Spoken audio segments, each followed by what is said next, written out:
I just saw Sonic the Hedgehog 2, and once again, I am shocked to say this, but it was good.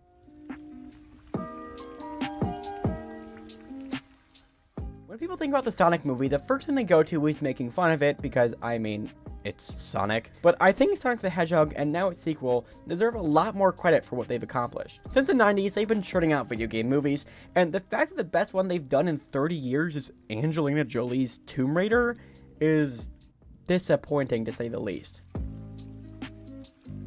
From an executive point of view, video game movies seem like a sure money-making opportunity. You have this content with deep, complex lore to make for an engaging movie and a dedicated fan base. What could go wrong is what most studios tell themselves. But making a video game movie is no easy feat. The average length of a movie is around an hour 45, give or take. But with a video game, one averages from 20 to 30 hours. And a lot of which is just simple gameplay or cheesy dialogue. So, taking Assassin's Creed for example, which seems like a very intriguing story of a man using a machine to go back in time as an assassin to stop an evil corporation sounds awesome. Then, throw in some big name actors like Michael Fassbender, it seems like a sure box office hit. But since they're adapting it from a story that spends a lot of its time having the character run around and mess with the mechanics, it results in a critically panned movie, and more importantly, it comes off as boring. And multiple other video games have met the exact same fate. Take Tomb Raider or Warcraft for example, and that's not even getting into the bad ones. Then come 2020. After being the laughingstock of the internet for the past couple of years, Sonic the Hedgehog hits theaters, and people like it. When the first trailer came out for this movie on April 4th, 2019, people were very quick to start talking about how bad the movie looked.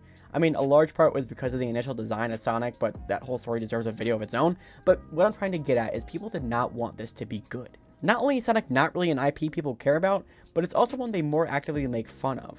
However, with the brilliant voice acting from Ben Schwartz and the studio seemingly letting Jim Carrey do whatever he wanted, the movie worked. It worked so well that even though the movie follows a pretty forgettable plot and the twists and turns are predictable basically from the moment you start the movie, you can't help but have fun with it. Now, if you're big into Nintendo, you might be screaming at the screen right now for the obvious elephant in the room, Detective Pikachu, a movie that came out a year prior to Sonic that also follows a popular video game character that also has a human sidekick as they also go on an adventure. And I mean, sure, this movie got better reviews, and also, sure, this movie even made more money at the box office. However, what Detective Pikachu failed to do, and what Sonic did with flying colors, is develop a fan base. Hold on, I'm not just gonna sit here and act like Pokemon doesn't have a fan base. Obviously it does. However, like Detective Pikachu or not, after the movie's release, sure, people talked about it, but I didn't really see much hype on the internet for the sequel, of which is supposedly still in the works. However, the hype I've seen for Sonic 2 is actually crazy. If the original Sonic movie had Knuckles as a secondary antagonist, nobody really would have cared. However, being someone who spends an embarrassing amount of time on TikTok, people freaked out over Knuckles. The Sonic movie franchise has taken this character that was mainly just there to make fun of, to now not only a respected player in the movie industry, but one people get hyped over. Back in 2019, early 2020, the only reason I personally wanted to see Sonic was because of Jim Carrey, which was not only a brilliant casting choice, but brilliant marketing on Paramount's front. And now, just going into Sonic 2 yesterday, I went in for Sonic and Knuckles and had Jim Carrey as just more of a welcome bonus. So what is it? What gives this movie franchise the extra spark that no other movie has seemingly been able to find? It's that it's fun. This movie isn't tied down to adapting 30 hours of gameplay or setting up a sequel, although it does that seemingly with ease. The original Sonic movie starts out as one of those classic fish out of water stories, hitting the beats that you'd find in just about any other base level movie of the sort. And although in my opinion the secondary characters, aka James Marsden and that entire arc with him and his wife's sister, are leagues less interesting than whatever is going on with Sonic, it doesn't feel out of place.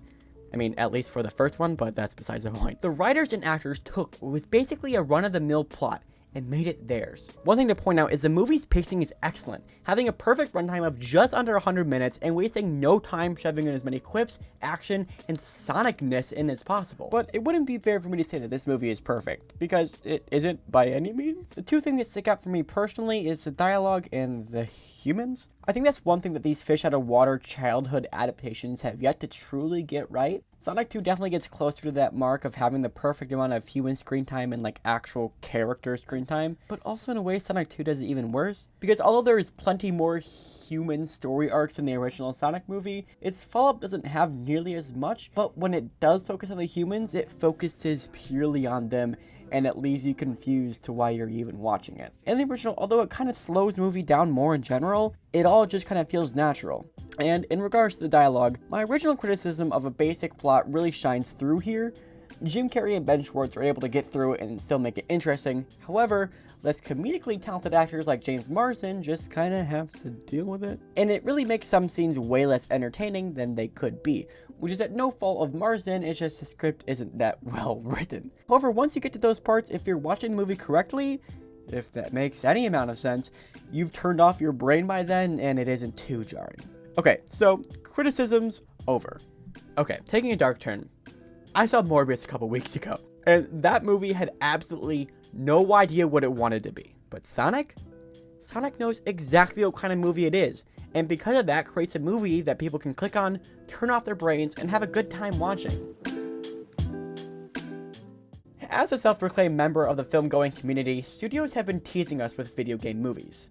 With every single one coming out in recent time, putting out this is one that you're gonna go to your friends and go like, no, trust me guys, this is the good one. And I not only believe that Sonic is that movie, the best video game movie of all time, but has shown the industry that the key to revolutionizing the video game movie industry is to relax and just have a good time with your characters. Okay, this movie is by no means like the godfather of the video game movie industry, but it is 100% a large step in the right direction. So how do you guys feel about this movie?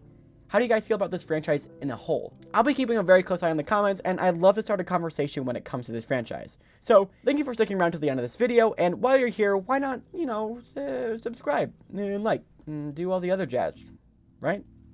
Alright, that's all for today. Stay tuned for more.